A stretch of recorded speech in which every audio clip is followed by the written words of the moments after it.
Thank you all, and not for the very kind introduction, but most importantly, thank you for what you all do every day.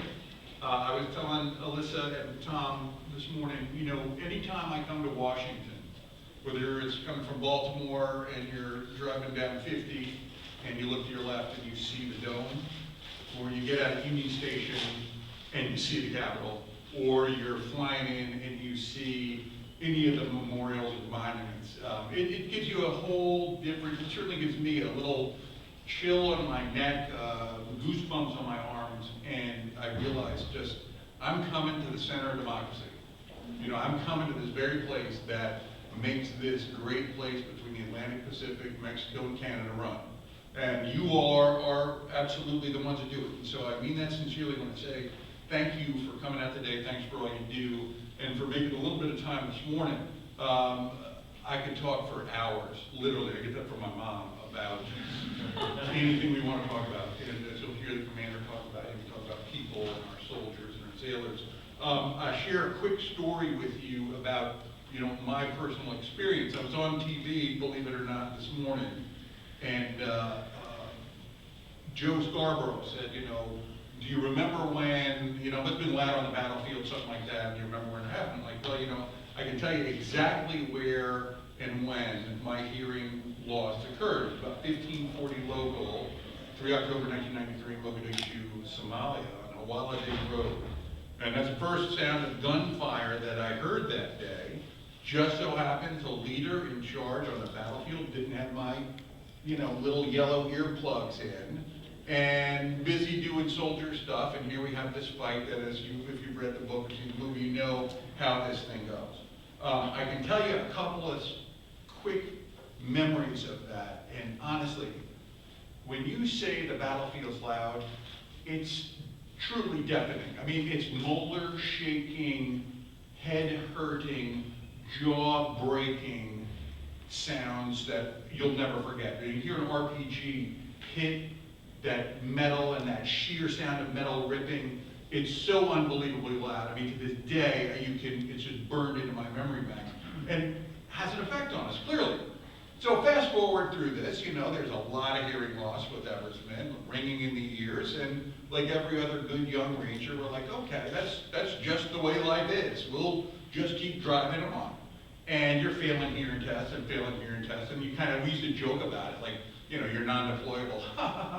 We're Rangers, we're gonna go, and you know, sooner or later the day comes where I get out of the regiment, and my wife, then girlfriend, says, you better get your hearing checked.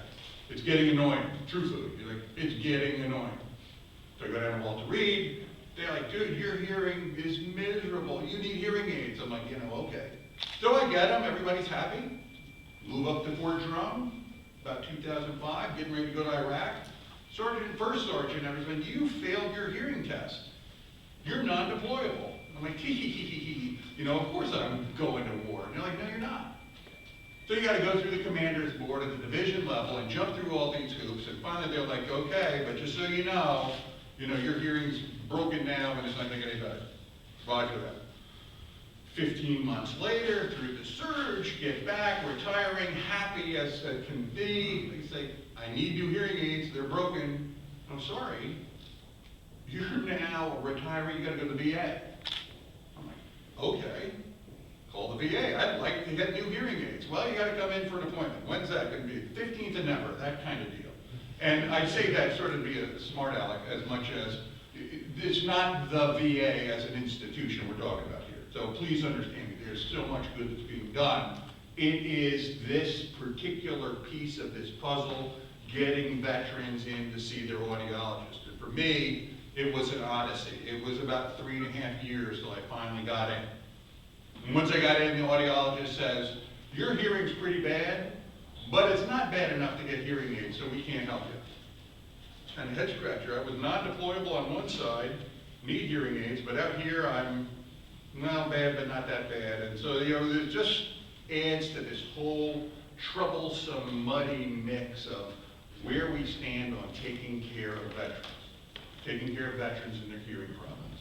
And that's where you all come in. You know, and I'm not a cheerleader, I'm not a salesman, I'm not an expert on a whole lot of stuff, other than very simply there's a problem and there's a solution. And I believe we've got a very easy solution to diffuse and mitigate this backlog of veterans that need help.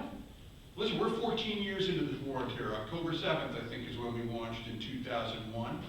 14 years later, I mean, we're at about like 3 million kids have deployed. I mean, it's gonna keep growing. You know, we've gotta figure it out. And what IHS has done, and why I'm glad to be here, is to say, listen, you know, it affects everybody. It's not just because, you know, it's easy, or I should say, it's easy to dismiss when you say 10 fingers, 10 toes.